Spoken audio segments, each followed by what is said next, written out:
بسم اللہ الرحمن الرحیم۔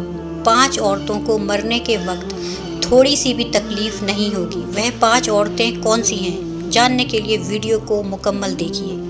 نزا کے وقت مسلمان کو جو تکلیف ہوتی ہے اس پر اللہ رب العزت کی جانب سے نیکیاں عطا کی جاتی ہیں، جیسے کہ سنن ابن ماجہ میں روایت ہے کہ حضرت عائشہ رضی اللہ تعالیٰ عنہ سے مروی ہے کہ رسول اللہ صلی اللہ علیہ وسلم ان کے پاس تشریف لائے، اس حال میں کہ ان کے پاس ان کا کوئی قریبی رشتہ دار موت کی سختی میں مبتلا تھا۔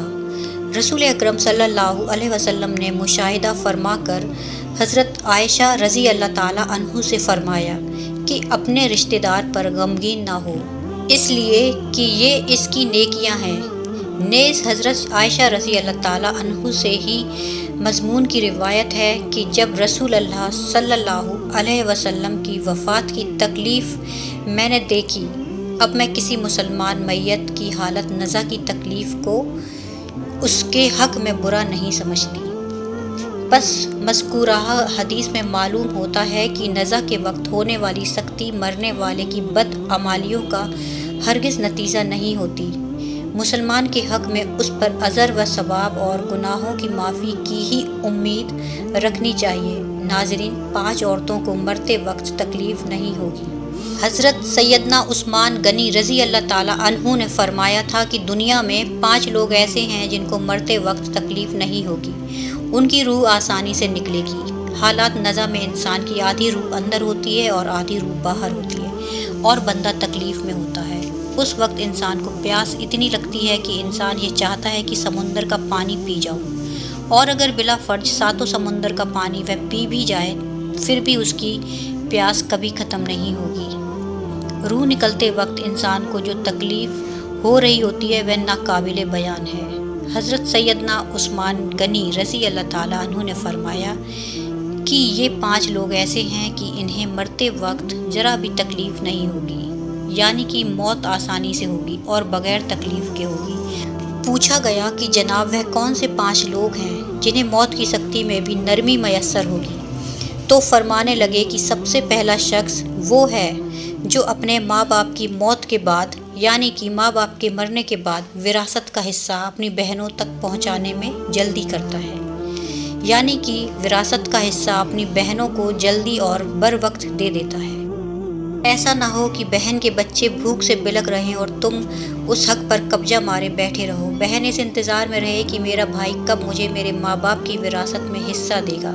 بہت بار یہ بھی دیکھنے میں آتا ہے کہ بہن کی شادی نہیں ہوئی جبکہ والدین دنیا سے رخصت ہو گئے، تو بھائی نے کہا کہ کوئی بات نہیں، اس کا حصہ میں اسے دہیج کی صورت میں دے دوں گا۔ یاد رہے کہ اسلام میں بہنوں کو دہیج دینا فرض نہیں جبکہ ان کا وراثتی حق دینا فرض ہے۔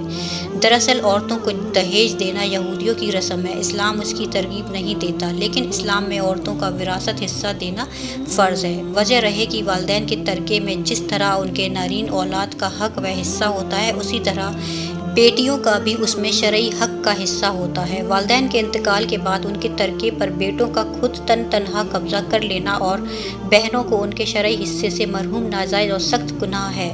بھائیوں پر لازمی ہے کہ بہنوں کو ان کا حق اور حصہ اس دنیا میں دے دیں، ورنہ آخرت میں دینا پڑے گا اور آخرت میں دینا آسان نہیں ہوگا۔ حدیث مبارک میں اس پر بڑی وعدیں آئی ہیں۔ حضرت سعید بن زید رضی اللہ تعالیٰ عنہ فرماتے ہیں کہ رسول اللہ صلی اللہ علیہ وسلم نے فرمایا کہ جو شخص کسی پر بلشت پر بھی زمین بھی ازرا ظلم لے گا، قیامت کے دن 7 زمینوں میں سے اتنی ہی زمین اس کے گلے میں توق کے طور پر ڈالی جائے گی۔ ایک اور حدیث مبارک میں ہے کہ حضرت انس رضی اللہ تعالیٰ عنہ فرماتے ہیں کہ رسول اللہ صلی اللہ علیہ وسلم نے فرمایا کہ جو شخص اپنی وراثت کے میراث کاٹے گا، یعنی کہ اس کا حصہ نہیں دے گا، تو اللہ تعالیٰ قیامت کے دن اس کی جنت کے میراث کاٹ لے گا۔ یاد رہے کہ دہیج کی رسم اسلام کی رسم نہیں ہے بلکہ یہودیوں کی رسم ہے، اور اس سے بڑا نقصان ہے کہ جس طرح یہودیوں کی عورت کو بغیر دہیج کے کوئی شخص قبول نہیں کرتا تھا، اسی طرح آج اسلام میں بھی عورتوں کی شادیوں میں سب سے بڑی رکاوٹ دہیج ہے۔ غریب آدمی کی بیٹی بیٹھی بیٹھی بوڑھی ہو گئی کہ دہیج کا کوئی بندوبست نہ ہو سکا۔ اسی طرح اگر کوئی شخص یہ کہے کہ میں بہن کا وراثتی حصہ تو نہیں دے سکتا، البتہ جب اس کی شادی کا وقت ہوگا تو دہیج دے دوں گا، لہٰذا فرمایا گیا کہ بہنوں کو بر وقت حصہ دینے والے کی روح موت کے وقت بڑی آسانی سے نکلتی ہے۔ ایک عورت کا بھائی جب فوت ہوا تو اس عورت نے بہت اصرار کیا کہ مجھے بھی قبرستان لے چلو، میں بھی اپنے بھائی کی قبر پر جانا چاہتی ہوں۔ خیر اس کے اس اصرار کو قبول کیا گیا اور اسے قبرستان میں اسی جگہ لے جایا گیا جہاں اس کے بھائی کی تدفین ہونے والی تھی۔ اس کو دیکھتے ہی دیکھتے میت کو قبر میں اتارا گیا اور اس کے بھائی کو مٹی کے سپرد کیا گیا۔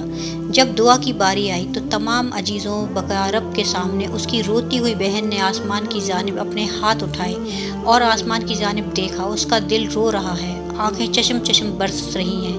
اس نے ایک ایسی دعا کی کہ لوگوں کے مردہ ضمیر کو جگا دیا۔ روتی ہوئی بہن نے آسمان کی جانب دیکھ کر فریاد کی کہ اے میرے مالک، اے انصاف کرنے والے، آج میرا بھی انصاف کر دے۔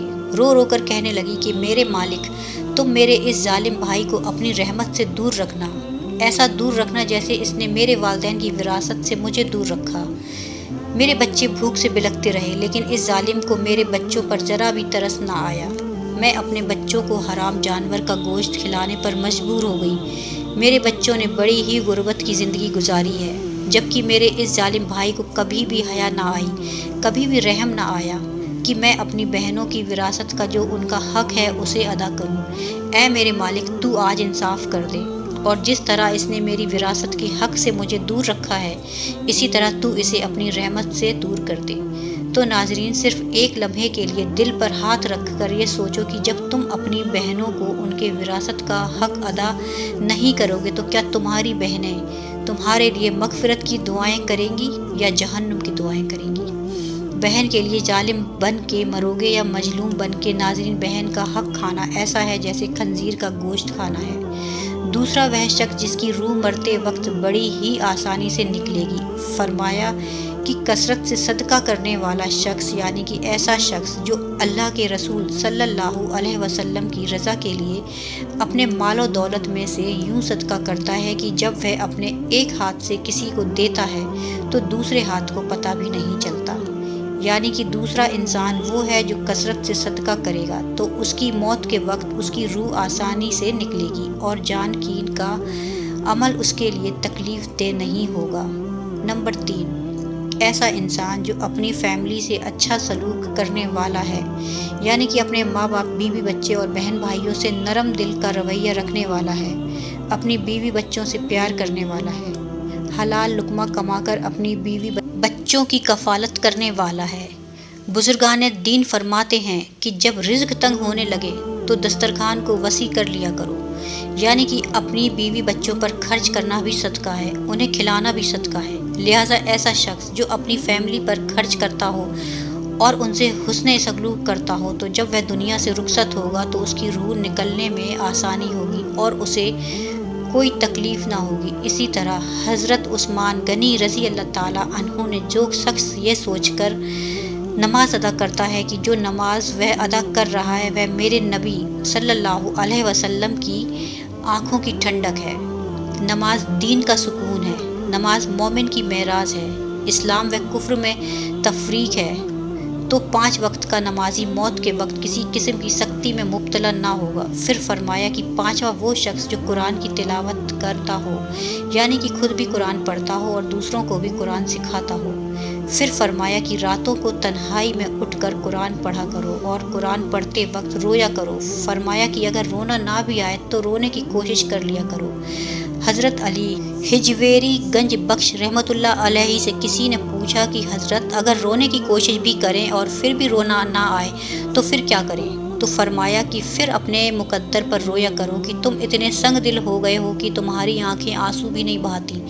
حضرت عائشہ صدیقہ رضی اللہ تعالیٰ عنہ کہتی ہیں کہ جب سے انہوں نے اللہ کے رسول صلی اللہ علیہ وسلم کو موت کے وقت درپیش شکتی کا منظر دیکھا تب سے کسی کی آسان موت پر خوشی نہیں ہوتی اور آسان موت نصیب ہونے کی تمنا بھی نہیں کرتی، کیونکہ وہ جان چکی تھی کہ نہ تو موت کی سختی مرنے والے کے برے انجام کی دلیل ہے اور نہ آسان موت کی کوئی عزت افزائی کی بات ہے۔ اگر سچ مچ ایسا ہوتا تو کہ اللہ کے رسول صلی اللہ علیہ وسلم کو آسان سے آسان تر موت نصیب ہوتی۔ یہی وجہ ہے کہ نہ وہ موت کی سختی کو ناپسند کرتی تھی اور نہ کسی کی آسان موت پر خوش ہوتی تھی۔ موت کی سختی کے بارے میں حضرت عائشہ رضی اللہ تعالیٰ عنہ سے روایت ہے کہ آپ رضی اللہ تعالیٰ عنہ فرماتے ہیں کہ میں نے رسول صلی اللہ علیہ وسلم کو حالت نزع میں دیکھا۔ آپ صلی اللہ علیہ وسلم کے پاس پانی کا ایک پیالہ رکھا ہوا تھا۔ آپ صلی اللہ علیہ وسلم اس میں ہاتھ داخل کرتے اور پھر اپنے چہرے پر پھیر لیتے تھے اور فرماتے کہ یا اللہ موت کی سختی میں میری مدد فرما۔ مختلف احادیث مبارک سے معلوم ہوتا ہے کہ مومن کی روح بہت آسانی سے نکلتی ہے اور روح نکلتے ہی اس کے لیے خوشخبریاں شروع ہو جاتی ہیں، جبکہ کافر کے بارے میں آتا ہے کہ اس کی روح انتہائی سختی کے ساتھ قبض کر لی جاتی ہے اور اسی وقت سے ہی اس کے برے احوال شروع ہو جاتے ہیں۔ البتہ متعدد احادیث مبارک میں یہ بھی مذکورہ ہے کہ اللہ تعالیٰ نے موت کے اندر ایک ایسی شدت اور سختی رکھی ہے کہ اس کا احساس دنیا سے جانے والے ہر شخص کو ہوتا ہے، خواہ نیک ہو، مسلمان ہو یا بد ہو یا کافر ہو، لیکن مومن پر جو تکلیف آتی ہے وہ اس کے گناہوں کی معافی اور درجہ کی بلندی کے لیے ہوتی ہے، جبکہ کافر پر تکلیف اس کے بعد اعمالیہ کی سزا کے طور پر آتی ہے۔ چنانچہ ایک حدیث میں آتا ہے کہ مومن گناہ کرتا ہے، اسی وجہ سے اس پر موت کے وقت سختی کی جاتی ہے تاکہ اس کے گناہوں کا کفارہ ہو، اور کافر بھی نیکی کا کام کرتا ہے تو اس پر اس کی موت کے وقت کچھ آسانی کر دی جاتی ہے تاکہ اس کے ان اچھے کاموں کا بدلہ ہو۔ اس حدیث سے یہ بات معلوم ہوتی ہے کہ ہر شخص کی موت اس کے دنیا میں کیے گئے اچھے اور برے اعمال کے مطابق ہوتی ہے۔ تاہم حضرات علماء اکرام اور محدثین رحمۃ اللہ علیہ نے یہ لکھا ہے کہ مومن کو جو بھی تکلیف ہوتی ہے، خواہ وہ تکلیف اس کے گناہوں کی بخشش کے لیے ہو یا اس کے درجات کی بلندی کے لیے ہو، وہ حالت نزع عین روح نکلتے وقت کے پہلے ہوتی ہے، اور جب اس کی روح نکل رہی ہوتی ہے تو اس وقت اللہ تعالیٰ اس کی تمام تکلیفوں کو دور فرما کر سہولت اور آسانی سے روح قبض کر لیتے ہیں اور آنے والے مراحل بھی آسان فرما دیتے ہیں۔ واللہ عالم۔